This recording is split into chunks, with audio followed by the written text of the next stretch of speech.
ప్రభుత్వానికి వచ్చినటువంటి స్పందనను చూసి వారవలేక ఈ 30 రోజుల్లోనే ఈ యొక్క విషపత్రిక కానీ ఏదైతే వైఎస్ఆర్సీపీ ప్రజలు ఏదైతే ఆ రోజు విశాఖ ఉక్కు ఆంధ్రుల హక్కు అని తెచ్చుకునేటువంటి విశాఖ ఉక్కు ఫ్యాక్టరీ ఏదైతే ఉందో మరి ఆ విశాఖ ఉక్కు ప్రైవేటు పరం అయిపోతూ ఉంది. చంద్రబాబు నాయుడు గారు పవన్ కళ్యాణ్ గారు కూడా అంగీకరించారని వక్ర భాష్యాలు చెప్తూ అబద్ధాలు చెప్పారు. అది మొన్న కేంద్ర మంత్రి ప్రకటనతో ఆ వైసీపీది విష ప్రచారం అబద్ధం అని చెప్పి తేలిపోయినటువంటి పరిస్థితి. ఏదైతే ఆ రోజు 7,000 రూపాయలు పింఛన్ ఇస్తామని మేము ప్రజలకు చెప్తే చంద్రబాబు నాయుడు గారు 7,000 రూపాయలు కాదు కదా ఉన్న పెన్షన్కి ఎసరు పెడతారని విష ప్రచారం చేశారు. మొన్న జూలై 1వ తేదీన 7,000 రూపాయలు పింఛను అక్షరాల వాళ్ళు మరి పట్టుకెళ్ళి ఇవ్వడంతో అది అబద్ధమని తేలిపోయినటువంటి పరిస్థితి. ఏదైతే ఎన్డీఏ ప్రభుత్వం వస్తే ఇంటింటికి పింఛను అందదు, గతంలో మాదిరిగా మళ్ళీ మీరు ఏదైతే సచివాలయ చుట్లు లేదంటే మరి పంచాయతీ ఆఫీసులు చుట్టూ తిరగాలని చెప్పి అబద్ధపు ప్రచారం చేశారు. అది కూడా మొన్న జూలై 1వ తేదీన ఇంటింటికి వెళ్ళి సాక్షాత్తు ఆంధ్రప్రదేశ్ రాష్ట్ర ముఖ్యమంత్రి దగ్గర నుండి మరి అందరం కూడా ఇంటింటికి వెళ్ళి గడప దగ్గర ఏదైతే పింఛను అందజేశామో అది కూడా అబద్ధమని తేలిపోయినటువంటి పరిస్థితి వైఎస్ఆర్సీపీ ప్రచారం. అదేవిధంగా ఏదైతే ఉచిత ఇసుక అమలు కావడం లేదు, అక్కడ కూడా మరి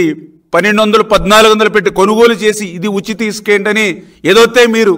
అబద్ధపు ప్రచారం చేశారో ఈవేళ ప్రజలే మేము ఏదైతే ఎగుమతి ఛార్జీలు బాట ఛార్జీలు మాత్రమే పెట్టుకుని ఇసుకను ఉచితంగానే కొనుగోలు చేసుకుంటున్నామో, ఉచితంగానే ఇసుకను ఇంటికి తీసుకెళ్తున్నామని ఏదైతే ప్రజలు చెప్తూ ఉన్నారో దానితో అది కూడా మీ విష ప్రచారం అంతా కూడా అబద్ధమని తేలిపోయినటువంటి పరిస్థితి. మళ్ళీ ఈరోజు తల్లికి వందనం మీద కూడా గత 2 రోజుల నుంచి ఏదైతే మీ బ్లూ మీడియా కానీ మీ యొక్క ఏదైతే విష పత్రికలో మళ్ళీ అబద్ధాలు అసత్యాలు అదే మాదిరిగా ప్రచారం చేస్తున్నటువంటి పరిస్థితిని నేను గత 2 రోజులుగా కూడా చూస్తూ ఉన్నటువంటి పరిస్థితి. ఏదైతే ఇంకా తల్లికి వందనం మీద ఇంకా మేము ఎటువంటి విధి విధానాలు ఇంకా రూపకల్పన చేసుకోనప్పటికీ, ఎందుకంటే ఇప్పుడు ఏదైతే జగన్మోహన్ రెడ్డి మాటిచ్చి మడమ తిప్పి అమ్మఒడి ఒకరికి ఇస్తూ ఉంటే ఎంతమంది పిల్లలకి ఇస్తూ ఉన్నారు, ఆ ఒక్కరికి కూడా ఎంతమందికి ఈ ప్రభుత్వం ఎగ్గొట్టింది. మేము ఏదైతే హామీ ఇచ్చినటువంటి ప్రకారం 2 ఉంటే ఎంతమందికి, 3కి ఇస్తే ఎంతమందికి, ఎంతమంది పిల్లలకి ఇస్తే ఎంత మనం బడ్జెట్లో మరి పెట్టాలి, ఇటువంటి వాటన్నిటినీ కూడా మేము ఇంకా విధి విధానాలు ఇవన్నీ కూడా ఆలోచన చేసి ఈ తల్లికి వందనం ఎప్పటి నుంచి ప్రారంభించాలి అనే దాని మీద ఇంకా మేము ఆలోచన చేస్తూ ఉంటే మరి ఈలోపుగానే తల్లికి వందనం మంగళం పాడినట్లుగా మరి వీళ్ళు విష ప్రచారానికి పూనుకోవడం అంటే చాలా చాలా సిగ్గుచేటు. ఎందుకు సిగ్గుచేటు అంటున్నానంటే తల్లికి వందనం గురించి ఈ వైఎస్ఆర్సీపీ నాయకులకు మాట్లాడేటువంటి అర్హత లేదు అని ఎందుకు చెప్తున్నానంటే ఆ రోజు ఏదైతే అమ్మ ఒడి గురించి ఆ రోజు ఎన్నికలకు ముందు ఇంటింటికి ప్రచారం చేసినప్పుడు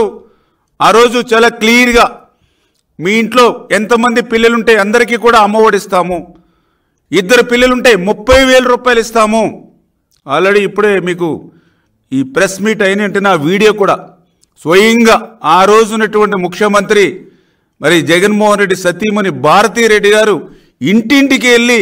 2 పిల్లలకి 30,000 రూపాయలు ఇస్తామని ఎట్లా ప్రచారం చేసి